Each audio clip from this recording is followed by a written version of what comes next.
सुंदरवन जंगल में टुनटुनी और बंटी नाम के पति पत्नी रहते थे। एक दिन टुनटुनी अपने पति बंटी से कहती है, महंगाई तो कितनी ज्यादा हो रही है, जंगल में और पक्षी भी हमारी मदद नहीं करते और ऊपर से कालू जादूगर ने भी हमारे जंगल में आतंक मचा रखा है। अब हम क्या करें जी? आप अपनी लकड़ियों को महंगे दाम में बेचना शुरू कर दीजिए। ये बात सुनकर बंटी टुनटुनी चिड़िया से कहता है, अरे टुनटुनी चिड़िया, अगर मैं लकड़ियों को महंगा कर दूंगा तो लोग घास ही खरीद लेंगे। लकड़ी सस्ते दामों में बेचने के कारण ही मेरी लकड़ी थोड़ी बहुत बिक जाती है। ऐसे ही समय गुजरने लगता है। एक दिन बंटी पेड़ से लकड़ी चुन रहा होता है।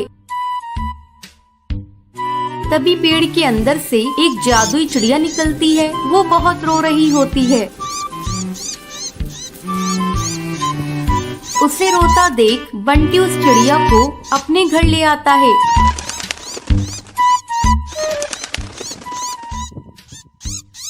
और टुनटुनी चिड़िया से कहता है, टुनटुनी चिड़िया सुनो, आज मैं जब लकड़ियाँ काट रहा था तो पेड़ के अंदर से ये नन्ही चिड़िया निकली। ये बहुत रो रही है, तुम इसे कुछ खिला पिला दो। लेकिन बंटी जी, हमारे पास तो खाने को कुछ है ही नहीं। रुकिए, मैं बुलबुल से कुछ लेकर आती हूँ।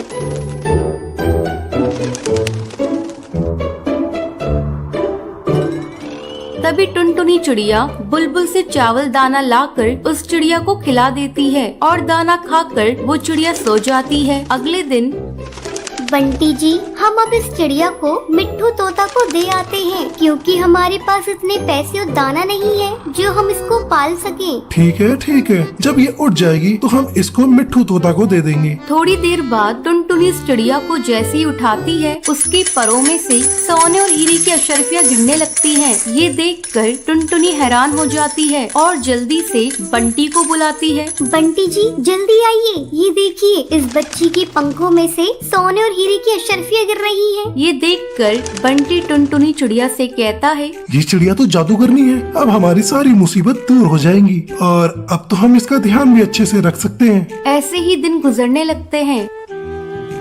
अब बंटी अपना नया कारोबार भी खोल लेता है। बंटी और टुनटुनी चिड़िया मिलकर सबकी मदद भी करने लगते हैं। अब ये खबर कालू जादूगर को पता चल जाती है और वो अपने सिपाहियों से कहता है, सिपाहियों, उस टुनटुनी के घर जाओ और चुपचाप से उस जादुई चिड़िया को चुरा कर हमारे पास लाओ। दोनों सिपाही उस चिड़िया के घर पहुंचते हैं। जब टुनटुनी सो रही होती है तभी वो चिड़िया को उठा लेते हैं और अपने साथ ले जा रहे होते हैं। तभी वो चिड़िया रोने लगती है। अब चील सिपाही कहता है, अरे ये तो बहुत भारी हो गई है, उससे तो उठाई भी नहीं जा रही। इसका रोना बंद करा, वरना ये तो हमें पकड़वा देगी। थोड़ी दूर जाने के बाद वो जादुई चिड़िया और जोर जोर से रोने लगती है। रोने से उस बच्ची का वजन भारी हो जाता है, जिसकी वजह से सिपाही उसे उठा नहीं पाते और वहीं जंगल में छोड़कर चले जाते हैं। अगली सुबह टुनटुनी और बंटी ढूंढते ढूंढते नदी किनारे पहुँचते हैं और उस जादुई बच्ची को अपने घर ले जाते हैं। अब बंटी और टुनटुनी चिड़िया दोनों मिलकर उस बच्ची को जंगल से बहुत दूर ले जाकर खुशी खुशी रहने लगते हैं।